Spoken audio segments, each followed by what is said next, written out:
Recently, I asked a very successful businessman about his formula for success. He laughed, a bit embarrassed, and said, "I guess it's just because I can't conceive of failure. It's not something I think about much. It's more of a feeling that I have." His response resonated deeply with my own beliefs and experiences.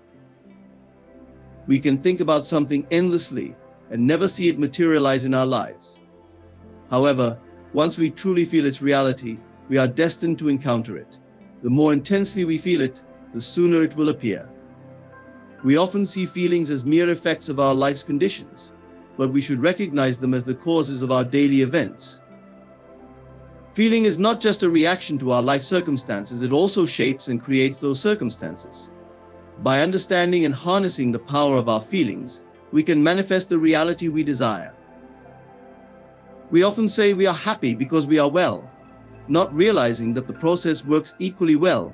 In reverse, we are well because we are happy. Many of us are too undisciplined in managing our feelings. Being joyful for someone else blesses both them and ourselves, while being angry with someone punishes us for their faults.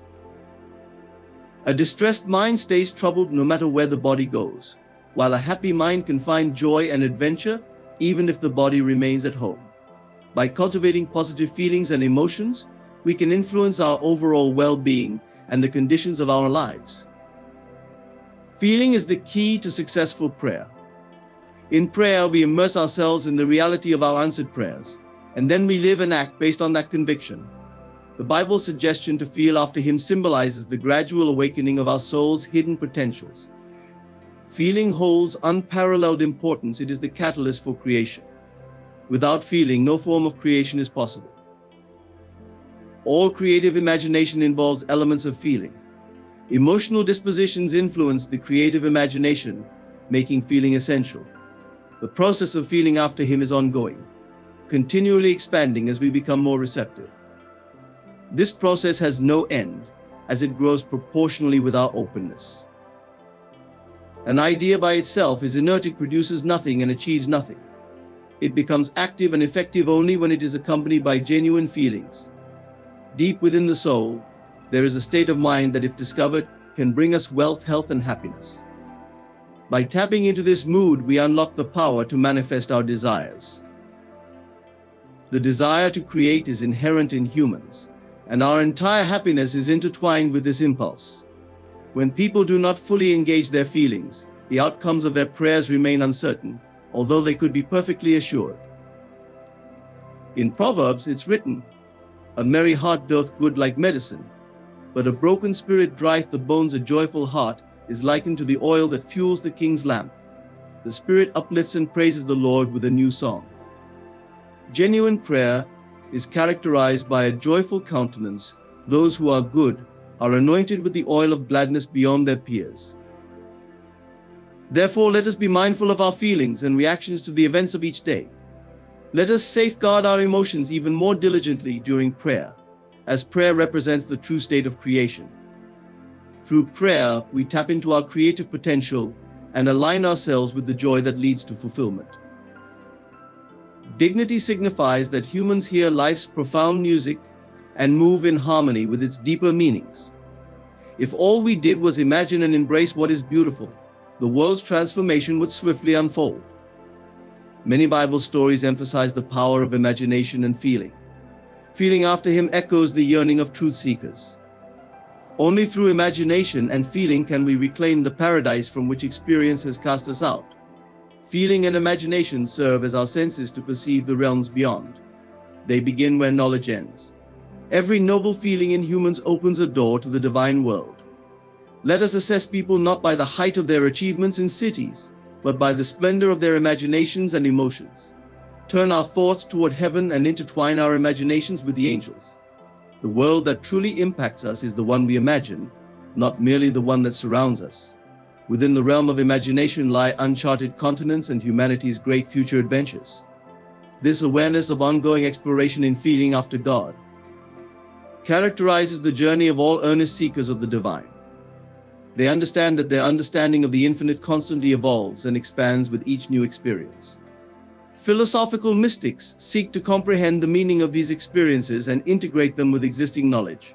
Practical or experimental mystics, on the other hand, strive to cultivate and deepen their own spiritual faculties through direct experience. Some, including the greatest mystics, pursue both paths simultaneously. Religion begins with subjective experience. It is shaped by what individuals do with their solitude, because it is in solitude that we are compelled to engage deeply with our inner experiences. A genuine religious attitude is crucial for humanity's salvation. While God remains constant, it is we who undergo change. Our spiritual insight continually sharpens. This expanding understanding of truth leads to greater inner peace, offering a path towards spiritual fulfillment. The strongest defense against deceptive attacks on our mental and moral clarity is the spiritual eye, often referred to as the eye of God. This spiritual eye represents an unchanging ideal that remains steadfast regardless of circumstances, a personal code of honor, integrity, goodwill, and love towards others. God, in His merciful gaze, looks not at what we are or what we have been, but at what we aspire to become. Even the humblest person carries within them the divine essence. Therefore, let us perceive each individual through the lens of imaginative love, which is akin to seeing through the eye of God. Under the influence of the eye of God, ideals transcend reality like water vaporized into clouds by the sun. What seems distant becomes present to the spiritual eye. The eye of God turns future dreams into present realities. Like the saying goes, not 4 months until harvest. Look again. Persisting in this vision allows us to eventually see with eyes filled with distance, where everything once stagnant or nearby becomes inconsequential as we stride towards our far-reaching goals. When a person truly discovers themselves, they naturally follow the path guided by love. Their eyes are too pure to tolerate wrongdoing. Our capacity to aid others directly correlates with our ability to manage and aid ourselves. The moment a person achieves mastery over themselves, history will reveal it as a triumph over their adversaries. Healing begins with an attitude, and someday humanity will realize that souls are led effectively only through calmness. True power submits itself completely to gentleness. Recognizing the profound influence of feelings, let us carefully monitor our moods and attitudes. Every step of human progress stems from the exercise of imagination and feeling.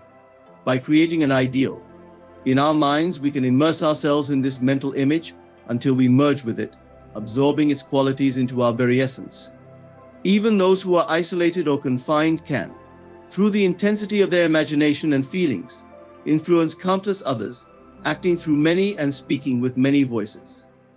Extend your sensitivity, trust your instincts, engage fully in the flights of your imagination, and do not fear your own emotions. The best way to appreciate another's well-being is to be keenly aware of it yourself. Emulate my friend, who feels deeply for the health, wealth, and happiness they desire.